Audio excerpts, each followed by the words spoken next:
Graça e paz, queridos irmãos e irmãs, sejam muito bem-vindos à Leitura Bíblica 2023, aqui no canal do Ministério Zoe.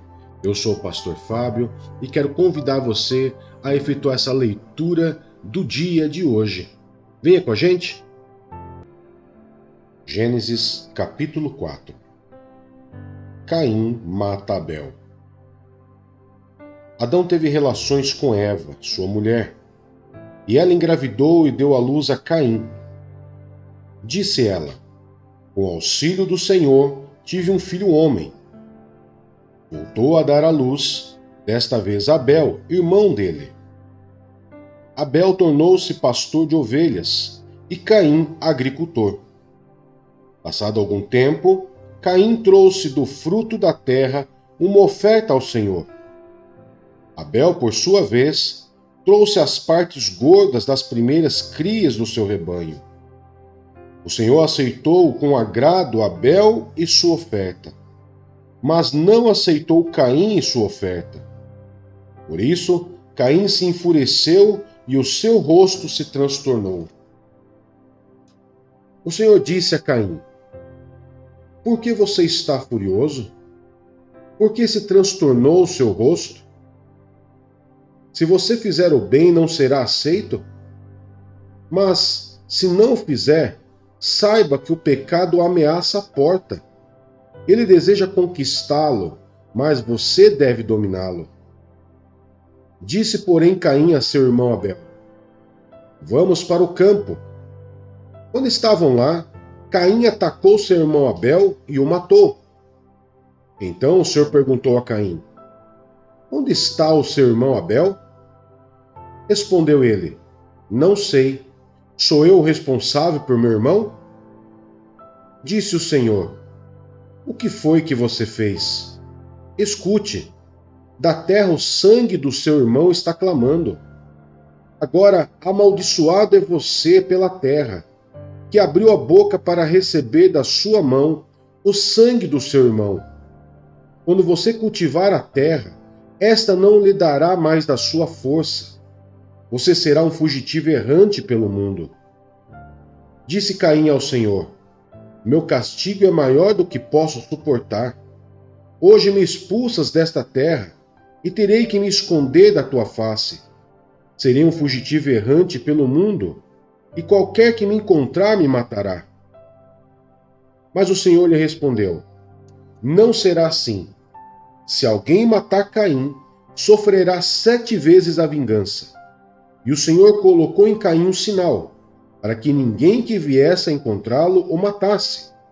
Então Caim afastou-se da presença do Senhor e foi viver na terra de Nod, a leste do Éden. Os descendentes de Caim.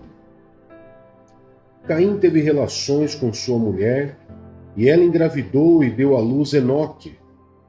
Depois Caim fundou uma cidade, a qual deu o nome do seu filho Enoque. A Enoque nasceu Irade. Irade gerou Meujael. Meujael a Metusael. E Metusael a Lameque. Lameque tomou 2 mulheres. Uma chamava-se Ada e a outra Zilá. Ada deu à luz Jabal, que foi o pai daqueles que moram em tendas e criam rebanhos. O nome do irmão dele era Jubal, que foi o pai de todos os que tocam harpa e flauta. Zilá também deu à luz um filho, chamado Tubal-Caim, que fabricava todo tipo de ferramentas de bronze e de ferro. Tubal-Caim teve uma irmã chamada Naamá. Disse Lameque às suas mulheres: Ada e Zilá, ouçam-me. Mulheres de Lameque, escutem minhas palavras. Eu matei um homem porque me feriu, e um menino porque me machucou. Se Caim é vingado 7 vezes, Lameque o será 77. O nascimento de Sete. Novamente Adão teve relações com a sua mulher, e ela deu à luz outro filho, a quem chamou Sete, dizendo: Deus me concedeu um filho no lugar de Abel. visto que Caim o matou. Também a Sete nasceu um filho, a quem deu o nome de Enos. Nessa época, começou-se a invocar o nome do Senhor. Mateus capítulo 4. A tentação de Jesus. Então Jesus foi levado pelo Espírito ao deserto para ser tentado pelo diabo. Depois de jejuar 40 dias e 40 noites, teve fome. O tentador aproximou-se dele e disse: Se és o Filho de Deus, manda que essas pedras se transformem em pães. Jesus respondeu: Está escrito: Nem só de pão viverá o homem, mas de toda palavra que procede da boca de Deus. Então o diabo o levou à cidade santa, colocou-o na parte mais alta do templo e lhe disse: Se és o Filho de Deus, joga-te daqui para baixo, pois está escrito: Ele dará ordem a seus anjos a seu respeito, e com as mãos eles o segurarão, para que você não tropece em alguma pedra. Jesus lhe respondeu: Também está escrito: Não ponha à prova o Senhor, o seu Deus. Depois, o diabo o levou a um monte muito alto e mostrou-lhe todos os reinos do mundo e o seu esplendor. Ele disse: Tudo isso te darei, se te prostrares e me adorares. Jesus lhe disse: Retire-se, Satanás, pois está escrito: Adore o Senhor, o seu Deus, e só a ele preste culto. Então o diabo o deixou, e os anjos vieram e o serviram. Jesus começa a pregar. Quando Jesus ouviu que João tinha sido preso, voltou para a Galiléia. Saindo de Nazaré, foi viver em Cafarnaum, que ficava junto ao mar, na região de Zebulon e Naftali, para cumprir o que fora dito pelo profeta Isaías. Terra de Zebulon e terra de Naftali, caminho do mar, além do Jordão, Galiléia dos gentios. O povo que vivia nas trevas viu uma grande luz. Sobre os que viviam na terra da sombra da morte, raiou uma luz. Daí em diante, Jesus começou a pregar: Arrependam-se, pois o reino dos céus está próximo. Jesus chama os primeiros discípulos. Andando à beira do mar da Galiléia, Jesus viu dois irmãos, Simão, chamado Pedro, e seu irmão André. Eles estavam lançando redes ao mar, pois eram pescadores. E disse Jesus: Sigam-me, e eu os farei pescadores de homens. No mesmo instante, eles deixaram as suas redes e o seguiram. Indo adiante, viu outros dois irmãos, Tiago, filho de Zebedeu, e João, seu irmão. Eles estavam num barco com seu pai, Zebedeu, preparando as suas redes. Jesus os chamou, e eles, deixando imediatamente seu pai e o barco, o seguiram. Jesus ensina o povo e cura os doentes. Jesus foi por toda a Galiléia, ensinando nas sinagogas deles, pregando as boas novas do reino e curando todas as enfermidades e doenças entre o povo. Notícias sobre ele se espalharam por toda a Síria, e o povo lhe trouxe todos os que sofriam de vários males e tormentos, endemoniados, loucos e paralíticos, e ele os curou. Grandes multidões o seguiam, vindas da Galiléia, Decápolis, Jerusalém, Judéia e da região do outro lado do Jordão. Esdras, capítulo 4. A oposição à obra. Quando os inimigos de Judá e de Benjamim souberam que os exilados estavam reconstruindo o templo do Senhor, o Deus de Israel, foram falar com Zorobabel e com os chefes das famílias. Vamos ajudá-los nesta obra porque, como vocês, nós buscamos o Deus de vocês e temos sacrificado a ele desde a época de Esar-Adom, rei da Síria, que nos trouxe para cá. Contudo, Zorobabel, Jesua e os demais chefes das famílias de Israel responderam: Não compete a vocês a reconstrução do templo de nosso Deus. Somente nós o construiremos para o Senhor, o Deus de Israel, conforme Ciro, o rei da Pérsia, nos ordenou. Então a gente da região começou a desanimar o povo de Judá e a atemorizá-lo, para que não continuasse a construção. Pagaram alguns funcionários para que se opusessem ao povo e frustrassem o seu plano, e fizeram isso durante todo o reinado de Ciro até o reinado de Dário, rei da Pérsia. A oposição nos reinados de Xerxes e Artaxerxes. No início do reinado de Xerxes, apresentaram uma acusação contra o povo de Judá e de Jerusalém. E nos dias de Artaxerxes, rei da Pérsia, Bislão, Mitredate, Tabeel e o restante dos seus companheiros escreveram uma carta a Artaxerxes.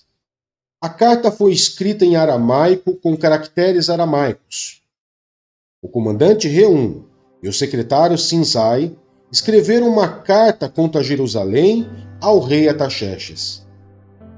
O comandante Reum e o secretário Sinzai e o restante de seus companheiros, os juízes e os oficiais de Trípoli, da Pérsia, de Ereque e da Babilônia, os elamitas de Susã e das outras nações, que o grande e renomado Assurbanipal deportou e assentou na cidade de Samaria e noutros lugares a oeste do Eufrates, escreveram nos seguintes termos. Esta é uma cópia da carta que eles enviaram. Ao rei Artaxerxes. De seus servos que vivem a oeste do Eufrates. Informamos ao rei que os judeus que chegaram a nós da tua parte vieram a Jerusalém e estão reconstruindo aquela cidade rebelde e má. Estão fazendo reparo nos muros e consertando os alicerces. Além disso, é preciso que o rei saiba que se essa cidade for reconstruída e seus muros reparados, não mais se pagarão impostos, tributas ou taxas, e as rendas do rei sofrerão prejuízo. Agora, visto que estamos a serviço do palácio e não nos é conveniente ver a desonra do rei, nós lhe enviamos esta mensagem ao rei, a fim de que se faça uma pesquisa nos arquivos dos seus antecessores. Nesses arquivos, o rei descobrirá e saberá que essa cidade é uma cidade rebelde, problemática para reis e províncias, um lugar de revoltas desde épocas antigas, motivo pelo qual foi destruída. Informamos ao rei que se essa cidade for reconstruída e seus muros reparados, nada sobrará a oeste do Eufrates. O rei enviou-lhes a seguinte resposta. Ao comandante Reum, ao secretário Sinzai e os seus demais companheiros que vivem em Samaria e em outras partes a oeste do Eufrates. Saudações de paz. A carta que vocês nos enviaram foi traduzida e lida na minha presença. Sob minhas ordens, fez-se uma pesquisa e descobriu-se que essa cidade tem uma longa história de rebeldia contra os reis, que tem sido um lugar de rebeliões e revoltas. Jerusalém teve reis poderosos que governaram toda a região a oeste do Eufrates, aos quais se pagavam impostos, tributos e taxas. Ordene agora a esses homens que parem a obra, para que essa cidade não seja reconstruída enquanto eu não mandar. Tenham cuidado, não sejam negligentes nesse assunto, para que os interesses reais não sofram prejuízo. Lida a cópia da carta ao rei Artaxerxes para Reum, para o secretário Sinzai e para os seus companheiros, eles foram depressa a Jerusalém e forçaram os judeus a parar a obra. Assim, a obra do templo de Deus em Jerusalém foi interrompida e ficou parada até o 2º ano do reinado de Dário, rei da Pérsia. Atos dos Apóstolos, capítulo 4. Pedro e João perante o Sinédrio. Enquanto Pedro e João falavam ao povo, chegaram os sacerdotes, o capitão da guarda do templo e os saduceus. Eles estavam muito perturbados porque os apóstolos estavam ensinando o povo e proclamando em Jesus a ressurreição dos mortos. Agarraram Pedro e João e, como já estava anoitecendo, os colocaram na prisão até o dia seguinte. Mas muitos dos que tinham ouvido a mensagem creram, chegando o número dos homens que creram a perto de 5.000. No dia seguinte, as autoridades, os líderes religiosos e os mestres da lei reuniram-se em Jerusalém. Estavam ali Anás, o sumo sacerdote, bem como Caifás, João, Alexandre e todos os que eram da família do sumo sacerdote. Mandaram trazer Pedro e João diante deles e começaram a interrogá-los. Com que poder ou em nome de quem vocês fizeram isso?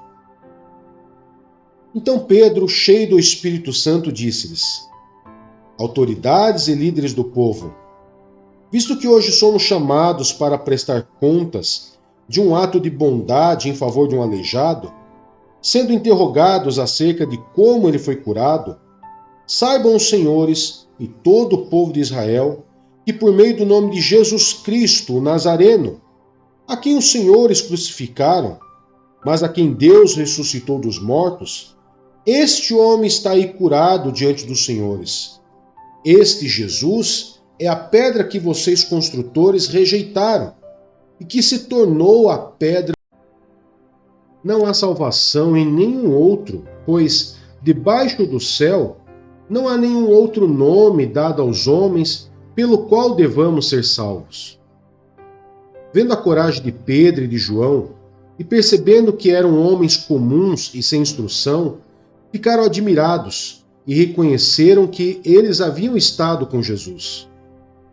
E como podiam ver ali, com eles, o homem que fora curado, nada podiam dizer contra eles. Assim, ordenaram que se retirassem do sinédrio e começaram a discutir, perguntando: que faremos com esses homens?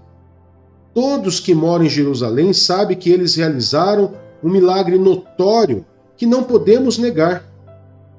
Todavia, para impedir que isso se espalhe ainda mais entre o povo, precisamos adverti-los de que não falem com mais ninguém sobre esse nome. Então, chamando-os novamente, ordenaram-lhes que não falassem nem ensinassem em nome de Jesus. Mas Pedro e João responderam: julguem os senhores mesmos se é justo aos olhos de Deus obedecer aos senhores e não a Deus. Pois não podemos deixar de falar o que vimos e ouvimos. Depois de mais ameaças, eles os deixaram ir. Não tinham como castigá-los, porque todo o povo estava louvando a Deus pelo que acontecera, pois o homem que fora curado milagrosamente tinha mais de 40 anos de idade. A oração dos primeiros cristãos. Quando foram soltos, Pedro e João voltaram para os seus companheiros e contaram tudo o que os chefes dos sacerdotes e os líderes religiosos lhes tinham dito. Ouvindo isso, levantaram juntos a voz a Deus, dizendo: ó soberano, tu fizeste os céus, a terra, o mar e tudo o que neles há. Tu falastes pelo Espírito Santo por meio do teu servo, nosso pai Davi. Porque se enfurecem as nações e os povos conspiram em vão? Os reis da terra se levantam e os governantes se reúnem contra o Senhor e contra o seu ungido. De fato, Herodes e Pôncio Pilatos reuniram-se contra os gentios e com o povo de Israel nessa cidade, para conspirar contra o teu santo servo Jesus, a quem ungiste. Fizeram o que o teu poder e a tua vontade havia decidido de antemão que acontecesse. Agora, Senhor, considera as ameaças deles e capacita os teus servos para anunciarem a tua palavra corajosamente. Estende a tua mão para curar e realizar sinais e maravilhas por meio do nome do teu santo servo Jesus. Depois de orarem, tremeu o lugar em que estavam reunidos. Todos ficaram cheios do Espírito Santo e anunciavam corajosamente a palavra de Deus. Os discípulos repartem seus bens. Na multidão dos que creram, um era a mente e um o coração. Ninguém considerava unicamente sua coisa alguma que possuísse, mas compartilhavam tudo o que tinham. Com grande poder, os apóstolos continuavam a testemunhar da ressurreição do Senhor Jesus, e grandiosa graça estava sobre todos eles. Não havia pessoas necessitadas entre eles, pois os que possuíam terras ou casas as vendiam, traziam o dinheiro da venda e o colocavam aos pés dos apóstolos, que o distribuíam segundo a necessidade de cada um. José, um levita de Chipre, a quem os apóstolos deram o nome de Barnabé, que significa encorajador, vendeu um campo que possuía, trouxe o dinheiro e o colocou aos pés dos apóstolos.